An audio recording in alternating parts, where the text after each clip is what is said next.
Assalamualaikum warahmatullahi wabarakatuh. Kenalkan, kami dari kelompok 4. Saya Muhammad Raja Muzairul bersama dengan Nopia Sampathan, Fakultas Tarbiyah Keguruan, Program Studi Pendidikan Agama Islam, Universitas Islam Negeri Sultan Taha Saifuddin Jambi. Nah, kami di sini akan membahas tentang makalah psikologi agama yang berjudul Perkembangan Keberagaman Individu pada usia 13 sampai 25 tahun. Dalam perkembangan keberagaman manusia mulai dari anak-anak hingga lanjut usia mengalami perkembangan agama yang selalu mengikuti seperti pada saat manusia itu dilahirkan. Pasti akan mengikuti agama yang dianut oleh orang tuanya karena hanya orang tuanya yang menjadikan anak itu Islam, Yahudi maupun Nasrani. Masa remaja merupakan periode peralihan sebagai usia bermasalah, masa mencari identitas. Ketika manusia itu sudah menginjak usia remaja, maka dia akan mulai berpikir bagaimana cara mengimplementasikan ajaran agama yang dianutnya dalam kehidupan sehari-hari. Rumusan masalah yang akan dibahas dalam video ini ialah bagaimana sikap remaja terhadap agama dan bagaimana perkembangan jiwa keagamaannya, serta faktor mempengaruhi perkembangan keberagaman dan konflik keraguan beragama. Baiklah, memasuki pembahasan. Yang pertama, sikap remaja terhadap agama. Nah, sikap remaja terhadap agama itu terbagi 4. Pertama, percaya dengan turutan. Percaya dengan turutan ialah kebanyakan remaja percaya terhadap Tuhan dan menjalankan agama karena mereka terdidik dalam lingkungan yang beragama. Karena bapak ibunya ialah orang yang beragama, teman dan masyarakat sekelilingnya rajin beribadah, maka mereka ikut percaya dan melaksanakan ibadah dan ajaran-ajaran agama, sekedar mengikuti suasana lingkungan di mana ia hidup. Kepercayaan ini terjadi apabila orang tuanya memberikan didikan agama dengan cara yang menyenangkan. Jauh dari pengalaman pahit di waktu kecil dan setelah remaja, tidak mengalami pula hal-hal yang menggoncangkan jiwanya. Sehingga cara kekanak-kanakan itu terus berjalan dan ditinjau kembali. Percaya turut-turutan ini biasanya tidak lama dan banyak terjadi pada masa-masa remaja pertama pada umur 13-16 tahun. Sesudah itu berkembang kepada cara yang lebih kritis dan lebih sadar. 2. Percaya dengan kesadaran. Masa remaja adalah masa di mana perubahan dan kegoncangan terjadi di segala bidang, yang dimulai dengan perubahan jasmani yang sangat cepat, jauh dari keseimbangan dan keserasian. Setelah remaja menemukan jati dirinya, ia mungkin merasa asing dalam masyarakat, sehingga sikapnya jadi berubah, ingin menjauh dari masyarakat atau tenggelam dari aktivitas-aktivitas masyarakat. Setelah goncangan tersebut, remaja pertama ini agak reda, yaitu kira-kira pada umur 16 tahunan, di mana pertumbuhan jasmaninya hampir selesai, kecerdasannya juga sudah dapat berpikir lebih matang, dan pengetahuan lebih bertambah pula. Kesadaran agama atau semangat agama masa remaja itu mulai dengan kecenderungan remaja meneliti kembali caranya beragama pada masa kecil. Biasanya semangat agama itu tidak terjadi sebelum 17 atau 18 tahun. Semangat beragama tersebut mempunyai dua bentuk, yaitu semangat positif dan semangat kuratif. 3. Kebimbangan beragama. Kebimbangan remaja terhadap agama itu tidak sama, berbeda antara yang satu dengan yang lain, sesuai dengan kepribadiannya masing-masing, sesuai dengan pengalaman dan proses pendidikan yang dilalui sejak kecil. Suatu hal yang tidak boleh kita lupakan adalah bahwa kebimbangan itu bergantung pada dua faktor penting, yaitu keadaan jiwa yang bersangkutan dan keadaan sosial yang melingkungi remaja tersebut. Dan yang terakhir, tidak percaya terhadap Tuhan. Salah satu perkembangan yang mungkin terjadi pada akhir masa remaja adalah mengingkari wujud Tuhan sama sekali dan menggantinya dengan keyakinan lain, atau mungkin pula hanya tidak mempercayai adanya Tuhan secara mutlak. Dalam keadaan pertama, mungkin seseorang merasa gelisah, tetapi dalam keadaan kedua, terselip di belakangnya kegoncangan jiwa, dan hal ini terjadi di bawah umur 20 tahunan. Perkembangan remaja ke arah tidak mempercayai adanya Tuhan itu sebenarnya mempunyai akar atau sumber dari kecilnya, tapi ketidakpercayaan terhadap Tuhan mungkin karena terlalu kecewa, menderita batin, sehingga putus asa dia terhadap keadilan Tuhan. Lambat laut keputusan itu menjadi kebencian dan akhirnya tidak mau lagi mengakui adanya Tuhan. B. Perkembangan jiwa keagamaan pada itu ada 6. 1. Pertumbuhan dan pikiran mental. Ide dan dasar keyakinan beragama yang diterima remaja dari kanak-kanaknya sudah tidak begitu menarik bagi mereka. Sifat kritis terhadap agama mulai timbul. Pertumbuhan pengertian tentang ide-ide agama sejalan dengan pertumbuhan kecerdasan. Pertumbuhan kognitif memberi kemungkinan terjadi perpindahan atau transisi dari agama yang lahiriah menuju agama yang batiniah. Agama berkaitan dengan hal-hal yang abstrak seperti tentang hal akhirat, surga, neraka, dan lain-lain. Pengertian tentang hal-hal yang abstrak itu baru dapat diterima apabila pertumbuhan kecerdasan individu telah memungkinkan untuk itu. Nah, pada masa remaja, perkembangan mental dan pemikirannya berkembang ke arah yang berpikir logis. 2. Perkembangan perasaan.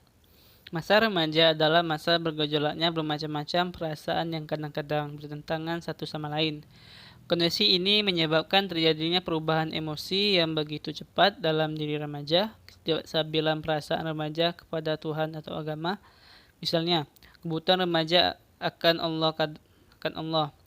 Kadang-kadang tidak terasa ketika remaja dalam keadaan tenang, aman, dan tentram. Sebaliknya, Allah sangat dibutuhkan apabila remaja dalam keadaan gelisah, ketika ada ancaman, takut akan kegelapan, ketika merasa berdosa. Jadi, gelombang kuatnya rasa agama bagi remaja adalah merupakan usaha remaja untuk menenangkan kegoncangan jiwa yang sewaktu-waktu muncul. Remaja akan melakukan kegiatan beragama pada saat ingin mengurangkan kesedihan, ketakutan, dan rasa penyesalan. Selanjutnya, ketiga, pertimbangan sosial. Dalam kehidupan keagama, remaja cenderung dihadapkan pada konflik antara pertimbangan moral dan materi. Terhadap konflik ini, remaja cenderung bingung untuk menentukan pilihan. Kondisi ini menyebabkan remaja menjadi cenderung pada pertimbangan lingkungan sosialnya. Dan keempat, perkembangan moral. Pertumbuhan dan perkembangan moral terjadi melalui pengalaman dan pembiasaan yang ditanamkan sejak kecil oleh orang tuanya. Perkembangannya baru dapat dikatakan mencapai kematangan pada usia remaja. 5. Sikap dan minat. Pada masa remaja, minat remaja terhadap masalah keagamaan sangat kecil. Namun, hal ini masih sangat tergantung pada kebiasaan masa kecil dan lingkungan agama yang mempengaruhi mereka. Dan yang terakhir, keenam, ibadah. Perkembangan remaja dalam bidang agama juga dipengaruhi oleh pandangan mereka terhadap ibadahnya. Dan itulah tadi perkembangan jiwa keagamaan pada remaja. Dan selanjutnya yang akan dijelaskan oleh Saudara Nurpriansa Farhan. C. Faktor yang mempengaruhi perkembangan keberagamaan remaja. Ada 2. 1. Faktor intern. 2. Faktor ekstern. Dalam faktor intern, faktor-faktor yang ikut berpengaruh terhadap perkembangan jiwa keagamaan antara lain ada 5. A. Faktor kognitif, yaitu mengacu pada remaja yang memiliki mental masih abstrak. Mereka hanya mengkaji isu-isu agama dengan berpatokan pada dasar-dasar agama tanpa memperdalaminya lebih lanjut. B. Faktor personal, yaitu mengacu pada konsep individual dan identitas. Individual maksudnya seseorang itu selalu menyendiri, sedangkan identitas maksudnya proses menuju pada kestabilan jiwa. C. Faktor hereditas, yaitu perbuatan yang buruk dan tercela jika dilakukan akan menimbulkan rasa bersalah dalam diri pelakunya. Bila pelanggaran yang dilakukan terhadap larangan agama, maka akan timbul rasa berdosa dan perasaan seperti ini yang ikut mempengaruhi perkembangan jiwa keagamaan seseorang. D. Tingkat usia, yaitu dalam tingkat usia itu pada usia remaja saat mereka menginjak usia kematangan seksual mempengaruhi perkembangan jiwa keagamaan mereka. Tingkat perkembangan usia dan kondisi yang dialami pada remaja ini menimbulkan konflik kejiwaan yang cenderung mempengaruhi terjadinya konversi agama. Bahkan pada usia adolescensi sebagai rentang umur tipikal terjadinya konversi agama, Meskipun konversi cenderung dinilai sebagai produk sugesti dan bukan akibat dari perkembangan kehidupan spiritual seseorang. Dan yang terakhir dari faktor intent yaitu kepribadian, yaitu dalam kondisi normal secara individu, manusia memiliki perbedaan dalam kepribadian dan perbedaan ini diperkirakan berpengaruh terhadap perkembangan aspek-aspek kejiwaan termasuk jiwa keagamaan. Di luar itu dijumpai pula kondisi kepribadian yang menyimpang seperti kepribadian ganda dan sebagainya. Kondisi seperti ini juga ikut mempengaruhi perkembangan berbagai aspek kejiwaan termasuk jiwa keagamaan. Dan yang kedua yaitu faktor extern. Faktor extern yang dinilai berpengaruh dalam perkembangan jiwa keagamaan dapat dilihat dari lingkungan mana seseorang itu hidup. Umumnya lingkungan tersebut dibagi menjadi 3, yaitu lingkungan keluarga, yaitu konsep father image citra kebapaan, menyatakan bahwa perkembangan jiwa keagamaan dipengaruhi oleh citra terhadap bapaknya. Kehidupan keluarga menjadi fase sosialisasi awal bagi pembentukan jiwa keagamaan. Pengaruh kedua orang tua terhadap perkembangan jiwa keagamaan dalam pandangan Islam sudah lama disadari. Oleh karena itu, sebagai intervensi terhadap perkembangan jiwa keagamaan tersebut, kedua orang tua diberikan beban tanggung jawab. Keluarga dinilai sebagai faktor yang paling dominan dan meletakkan dasar bagi perkembangan jiwa keagamaan. Yang B, lingkungan institusional, yaitu yang ikut mempengaruhi perkembangan jiwa keagamaan dapat berupa institusi formal seperti sekolah ataupun yang non-formal seperti berbagai perkumpulan dan organisasi. Kurikulum, hubungan guru dan murid serta hubungan antar teman dilihat dari kaitannya dengan perkembangan jiwa keagamaan.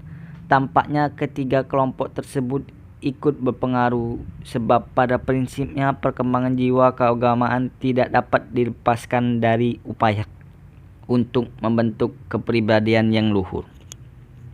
Pembiasaan yang baik merupakan bagian dari pembentukan moral yang erat kaitannya dengan perkembangan jiwa keagamaan seseorang. Dan yang terakhir yaitu lingkungan masyarakat.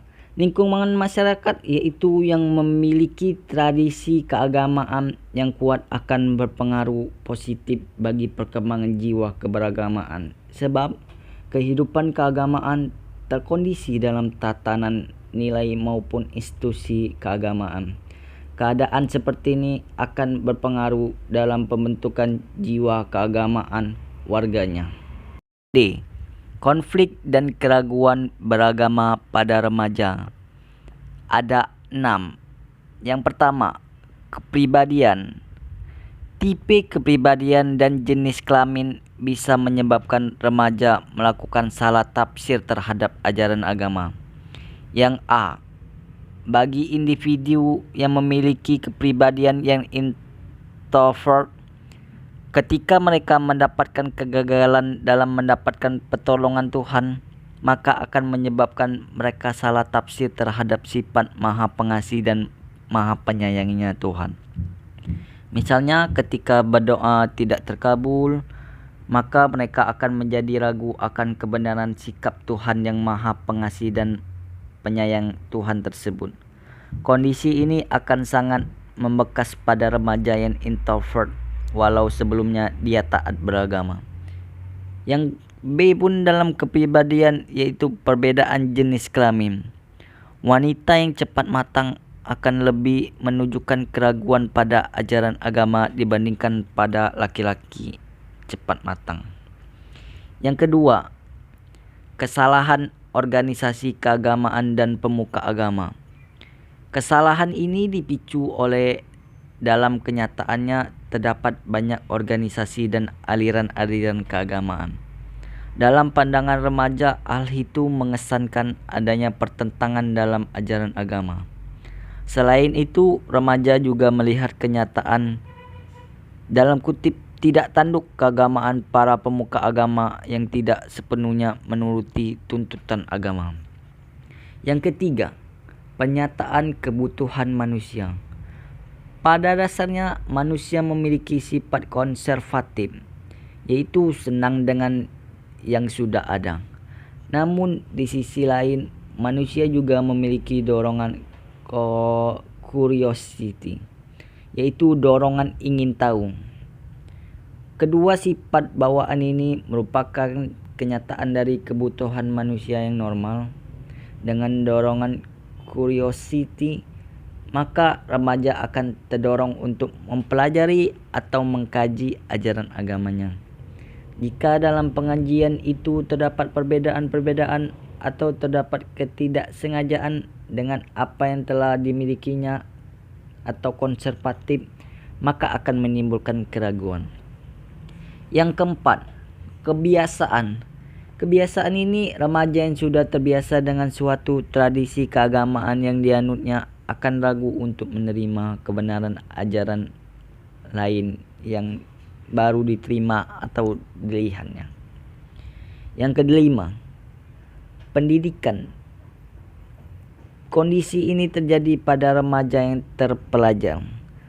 Remaja yang terpelajar akan lebih kritis terhadap ajaran agamanya, terutama yang banyak mengandung ajaran yang bersifat dogmatis, apalagi jika mereka melihat kemampuan untuk menafsirkan ajaran agama yang dianutnya secara lebih rasional. Dan yang terakhir, yaitu percampuran antara agama dan mistik. Dalam kenyataan yang ada di tengah-tengah masyarakat, kadang-kadang tanpa disadari ada tindak keagamaan yang mereka lakukan ditopangi oleh mistik dan praktek kebatinan. Penyatuan unsur ini menyebabkan remaja menjadi ragu untuk menentukan antara unsur agama dan mistik. Ya, itulah 6 dari konflik dan keraguan beragama pada remaja.